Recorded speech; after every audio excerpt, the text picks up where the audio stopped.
93,000 metric ton LPGയുമായി 2 Indian ടാങ്കുകൾ Hormuz കടലിടുക്ക് കടന്നുവെന്ന് സ്ഥിരീകരണം. കൂടുതൽ ടാങ്കറുകൾ അനുമതി ലഭിക്കാൻ ഇറാനുമായി ചർച്ച നടത്തുമെന്നും കേന്ദ്ര സർക്കാർ. 93,000 മെട്രിക് ടൺ LPGയുമായി 2 ഇന്ത്യൻ ടാങ്കറുകൾ ഇറാന്റെ അനുമതിയോടെ ഹോർമുസ് കടലിടുക്ക് കടന്നുവെന്ന് സ്ഥിരീകരിച്ചിരിക്കുകയാണ് കേന്ദ്ര സർക്കാർ. ശിവാലിക്, നന്ദാദേവി എന്നീ കപ്പലുകളാണ് ഹോർമുസ് കടന്നത്. കൂടുതൽ ടാങ്കറുകൾക്ക് അനുമതി ലഭിക്കാൻ ഇറാനുമായി ചർച്ച നടത്തുമെന്നും കേന്ദ്ര സർക്കാർ വ്യക്തമാക്കിയിട്ടുണ്ട്. ഇറാൻ പ്രധാനമന്ത്രിയുമായി ഇന്ത്യൻ പ്രധാനമന്ത്രി നരേന്ദ്രമോദി നടത്തിയ ചർച്ചയ്ക്ക് ശേഷമാണ് ഹോർമുസ് കടലിടുക്ക് കടക്കാൻ ഇന്ത്യൻ LPG ടാങ്കറുകൾക്ക് കഴിഞ്ഞതെന്നാണ് കേന്ദ്രം പറയുന്നത്. കഴിഞ്ഞ ദിവസം അർദ്ധരാത്രിക്ക് ശേഷമാണ് കടലിടുക്ക് കടന്നത്.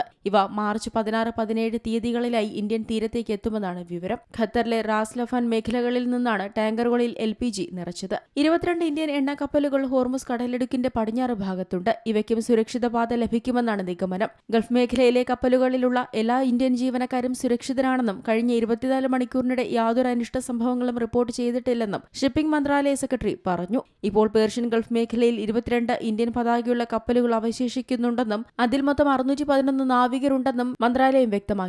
ഹോർമുസ് കടലിടുക്കിന്റെ വടക്കുഭാഗത്ത് അവശേഷിക്കുന്ന 22 ഇന്ത്യൻ പതാകയുള്ള കപ്പലുകളിൽ 6 LPG കപ്പലുകളാണ്. 1 ലിക്വിഡ് നാച്ചുറൽ ഗ്യാസ് കാരിയറാണ്. 4 ക്രൂഡ് ഓയിൽ ടാങ്കറുകളും 1 രാസവസ്തുക്കളുമാണ്. 3 കണ്ടെയ്നർ കപ്പലുകളാണെന്നും 2 ബൾക്ക് കാരിയറുകളുമാണെന്നും അദ്ദേഹം അറിയിച്ചു. ഇതിനിടെ പരിഭ്രാന്തി പരത്താനും അഭ്യൂഹങ്ങൾ പ്രചരിപ്പിക്കാനും കോൺഗ്രസ് ശ്രമിക്കുകയാണെന്ന് പ്രധാനമന്ത്രി നരേന്ദ്രമോദി ആരോപിച്ചു. National desk, Zee Malayalam news.